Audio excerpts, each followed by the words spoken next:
Imagine sailing across a vast ocean on a foggy night. Suddenly, a tentacle monster rises from the depths. Sounds like a scene from a movie, right? But for the sailors aboard, it was just another day at sea. Today, we'll explore these myths of the ocean from krakens to mermaids, shape our understanding of the sea through modern science. The ocean is a source of mystery and wonder, filled with bizarre creatures and unfathomable depths. Yet, many of its secrets were once explained through mythology.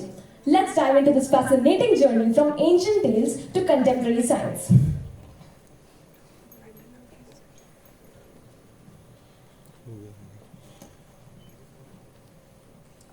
Sea monsters versus real creature. Let's talk about monsters first. Every culture with an ocean had one. A giant squid, a sea serpent, or a great beast. The Norse called it the kraken, the Japanese had the omibozu, and the Greek sailors warned of Scylla, a creature with 12 tentacle-like heads. Why so many monsters? They saw real things. Imagine a giant squid with arms up to 40 feet long rising up from the ocean. They are rare, but they are real. The giant squid is something that would haunt any sailor's dream, even if it's technically not a kraken.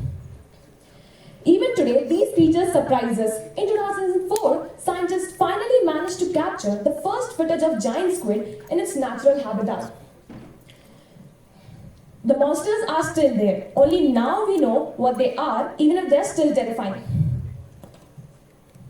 The mysteries of Atlantis and real ocean discoveries. Let's move from monsters to cities, specifically the lost city of Atlantis. The Plato described Atlantis as a wealthy, advanced civilization swallowed by the sea, an ancient city forever lost beneath the waves. For centuries, people have wondered, could Atlantis be real? Well, while scientists haven't found Atlantis yet, scientists have discovered other lost underwater cities and entire coastlines underwater because of tectonic shifts and rising of sea levels.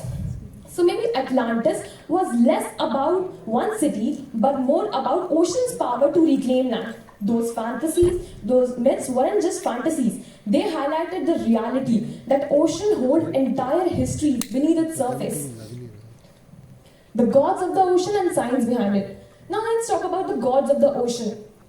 In many cultures, ocean was so unpredictable that people thought gods controlled it. Poseidon, famously known as the Greek god of the sea, and in Hawaiian culture, they had Kanalua, a god representing both ocean and healing. And not just in humans, they believed even animals and whales had spirit.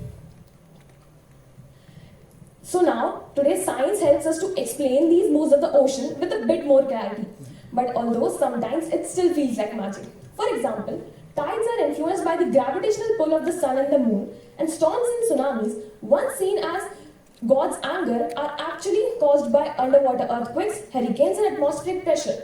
But it's still awe-inspiring, almost like the ocean has its own personality. Climate change and ocean's mood today. Speaking of mood, let's talk about ocean's personality today. In ancient culture, people believed that ocean had its mood. In a way, they were right. Today, our ocean is changing because of rising sea level. The warmer sea affects currents, weather patterns, and ecosystem in ways which we are still trying to understand.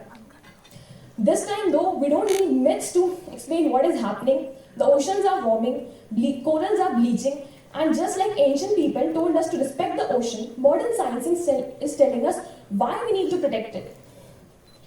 So, at last, what do you think these myths teach us about the ocean? Firstly, the ocean has always been mysterious, unpredicted, and powerful. Ancient people respected and feared the ocean, just like modern science is telling us to do now, but with knowledge and respect. Ancient people came up with stories to explain what they couldn't understand, and those stories are still helping us to give insight into the natural forces which we study today. So, remember, whenever you look at the ocean, always remember it's part history, part monster, and very much alive. Our ancestors knew that, and now science gave us a new way to see it. Thank you.